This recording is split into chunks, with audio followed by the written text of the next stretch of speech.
حاجات مهمه جدا جدا جدا، خلي بالكم النهارده.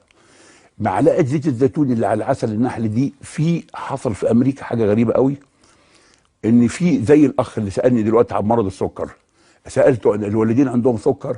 مفيش. طب ده جاله سكر ازاي؟ هل جاله سكر كده all of sudden فجأة؟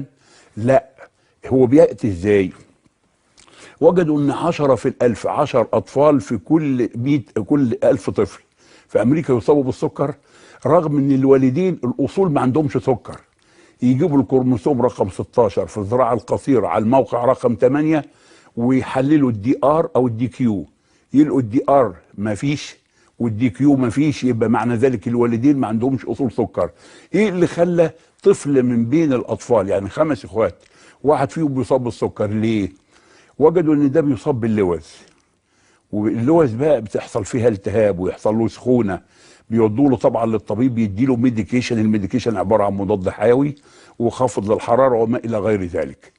طيب الامر هنا لقوا بعد كده ان عدد كبير جدا من الاطفال اللي بيصابوا باللوز وتتكرر العمليه معاهم، لقوهم ديفلوب دايابيتس، يعني بيتطور الامر الى مرض السكر اللي هو غير وراثي، مفيش وراثه فيه.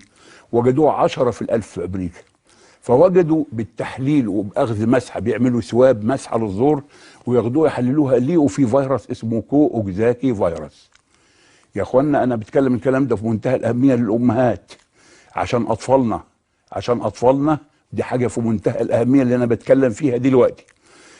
اي بيتكرر اللوز عند الطفل عندك، يبقى في هذه الحاله جنب الميديكيشن اللي بيديها الطبيب، اللي هي مضاد الحيوي خافض للحراره وما الى غير ذلك، والكمادات اللي انت بتعمليها وما الى غير ذلك، في حاجه مهمه جدا، لابد انك تحطي نقط من زيت الزيتون على عصير، نقط على ميه بالسكر، نقط على ميه بالعسل، مرتين في اليوم.